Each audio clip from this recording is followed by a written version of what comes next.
আসলে কি দেশে কি আইন প্রশাসন কি কিছুই নাই,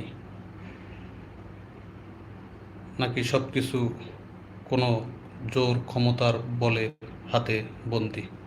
তো এই যে সোহাগ হত্যা, আসলে এটা একটা নৃশংসতা। আবু জাহেল, আবুল আহাবের কাহিনীকেও হার মানায়।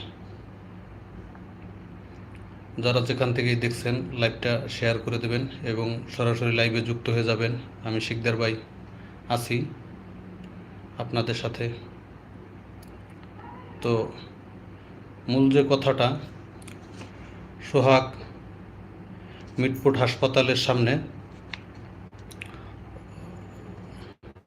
তার দোকান, ব্যবসা, এবং সোহাগের গ্রামের বাড়ি বরগুনা, ইসলামপুর, বান্দরগাছা।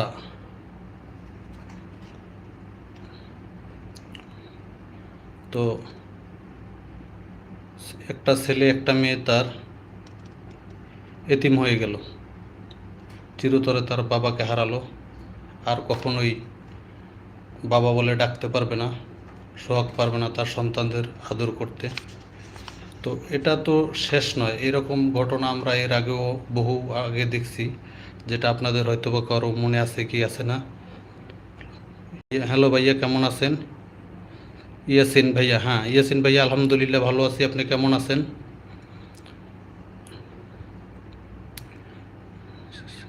হ্যাঁ ভাইয়া, মেসেজ রিপ্লাই দিচ্ছি ভাইয়া, অবশ্যই আলহামদুলিল্লাহ মেসেজ রিপ্লাই দিছি।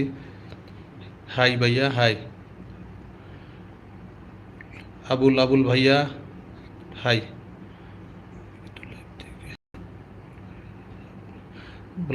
লাইভ থেকে কেন বের হয়ে যাবেন ভাইয়া?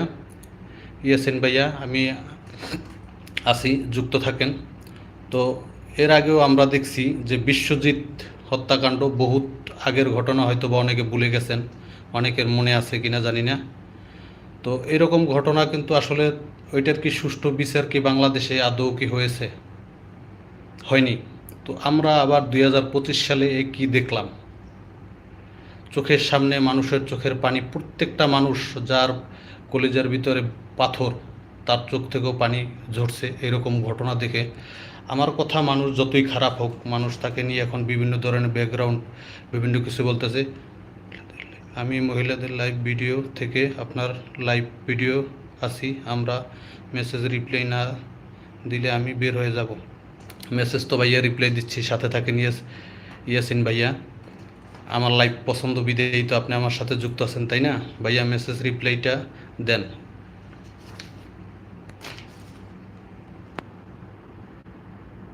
মেসেজ রিপ্লাই দেবো অবশ্যই ভাইয়া, লাইনে থাকেন, মেসেজ রিপ্লাই দেব। তো কথা হলো ভাইয়া, যে আসলে এই যে বিশ্বজিৎ যে হত্যাকাণ্ডটা যে হয়েছে, তো এইটার, থাকেন লাইনে থাকেন, সমস্যা নাই ভাইয়া, যুক্ত থাকেন, যুক্ত থাকেন, বের হওয়ার দরকার নাই ভাইয়া, আপনাকে দেখতেছি তো, একটু কথা বলতেছি, সাথে থাকেন, গুরুত্বপূর্ণ কথা। তো তো কথা হলো যে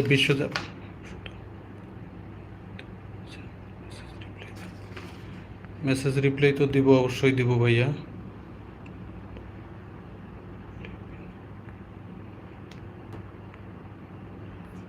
তো কথা হলো যে এই বিশ্বজিৎ হত্যাকাণ্ড যে ঘটনাটি আসলে যে ঘটছে, তো এটার কিন্তু আমাদের দেশে কোনো কিছু বিচার হয় নাই।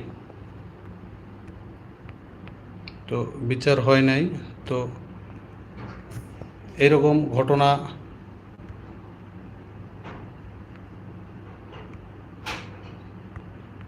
ঘটনা আর না ঘটুক, কারণ যেই ঘটনা, এই ঘটনা তো পুনরাবৃত্তি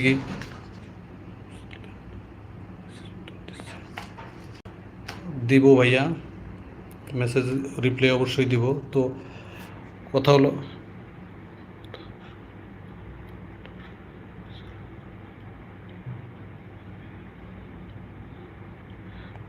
কেন ভাইয়া বের হয়ে যাবেন কেন? সাথে থাকেন অবশ্যই, লাইভ